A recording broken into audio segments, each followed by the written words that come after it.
Hello बच्चों। तो चलिए हम अपना क्वेश्चन डिस्कस करते हैं। यहाँ पे गिवन है if alpha beta gamma are the angles of a triangle and the system of equations cos alpha minus beta multiplied by x plus cos beta minus gamma multiplied by y plus cos gamma minus alpha multiplied by z is equal to 0, cos alpha plus beta multiplied by x plus cos beta plus gamma multiplied by y plus cos gamma plus alpha multiplied by z is equal to 0।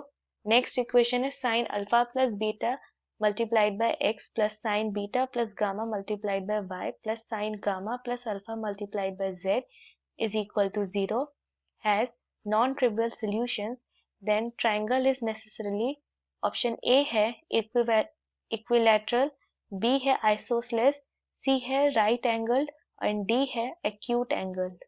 अब यहाँ पे हमारा की concept है, suppose करिए हमारे पास system of equation है, तीन इक्वेशन है a1x plus b1y plus c1z is equal to 0। Next है a2x plus b2y plus c2z is equal to 0। Next है a3x plus b3y plus c3z is equal to 0। ये तीन equation given है।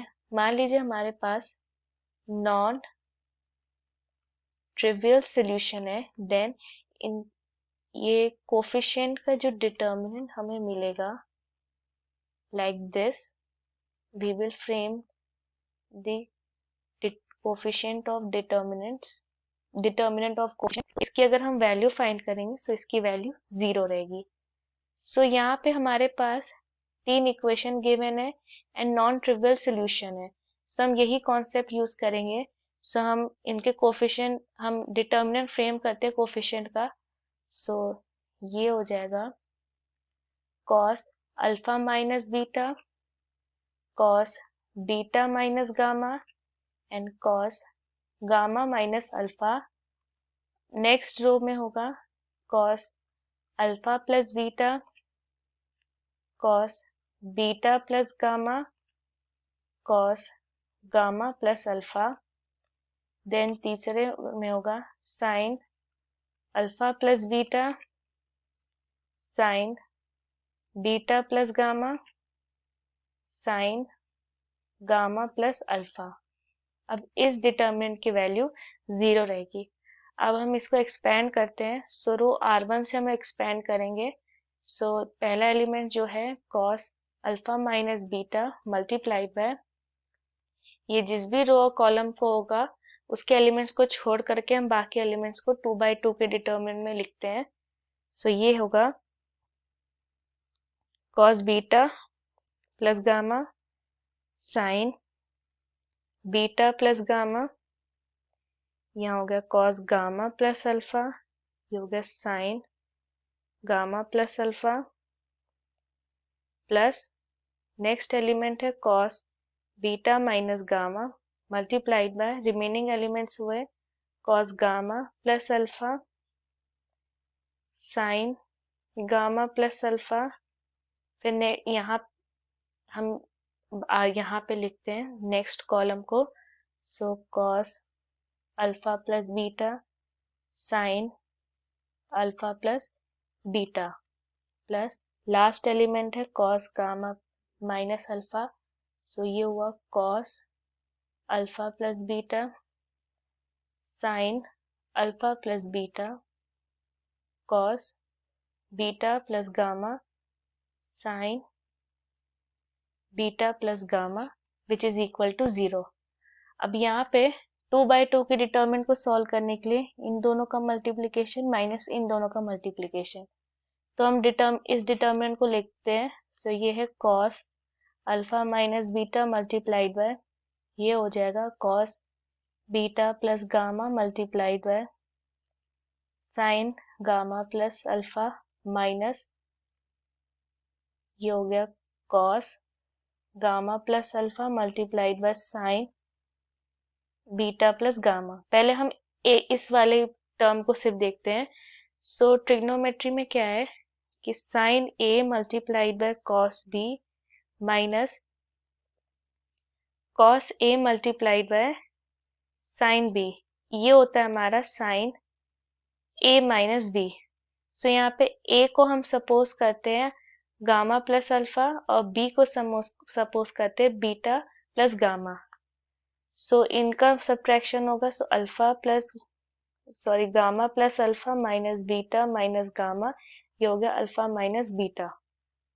सो हमें last में ये मिलेगा cos alpha minus beta multiplied by sine alpha minus beta. Okay, term को हम 2 से मल्टीप्लाई डिवाइड कर दे, सो ये हो जाएगा half multiplied by sign 2 alpha minus 2 beta.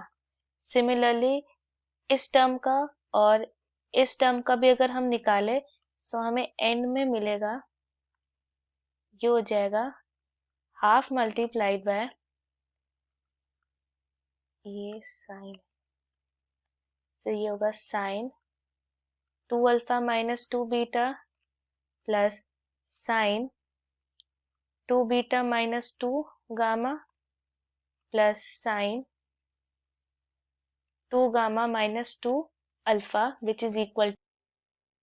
अब ये क्वांटिटी हमारी 0 के बराबर है एंड हमारे ट्रिग्नोमेट्री में एक आइडेंटिटी है कि sine A plus sine B ये होता है 2 multiplied by sine A plus B divided by 2 multiplied by cos A minus B divided by 2। तो हम इसको और इसको साइन A और साइन B सपोज करते हैं, सो ये हो जाएगा हमारा 2 मल्टीप्लाइड बाय साइन, इसको और इसको हम ऐड करेंगे 2 से डिवाइड करेंगे, सो हमें मिलेगा alpha minus gamma multiplied bye, और सब्ट्रैक्ट करेंगे 2 से डिवाइड करके और फिर 2 से डिवाइड करेंगे, तो ये होगा cos alpha plus gamma minus 2 beta plus, अब यहाँ पे हम ये वाला यूज करेंगे, नहीं हम यहाँ पे ये यूज करेंगे कि sine 2a is equal to 2 multiplied by sine A multiplied by cos A।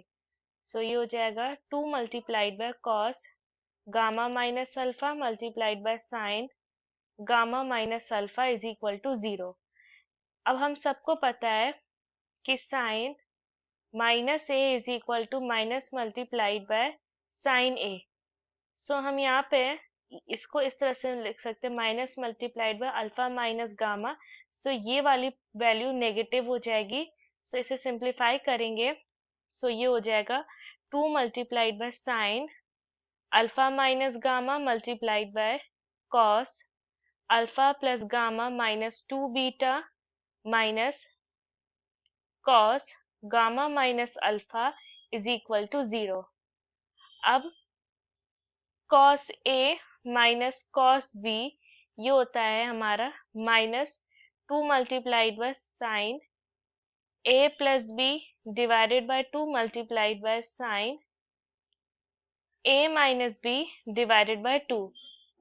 So हम इसे वही सपोज करते हैं, इसे cos A इसे cos B, सो सिंप्लीफाई करते हैं, सो ये हो जाएगा 2 यहाँ से भी, तो ये हो जाएगा 4 मल्टीप्लाइड बाय, क्योंकि यहाँ पे हम 2 को यूज करें तो minus 4 multiplied by sine alpha minus gamma multiplied by, अब इन दोनों को ऐड करेंगे और 2 से डिवाइड करेंगे, सो ये हो जाएगा साइन, ये हो जाएगा gamma minus beta multiplied by, अब इसे सब्ट्रैक्ट करते हैं, सो ये हो जाएगा sine alpha minus beta is equal to 0।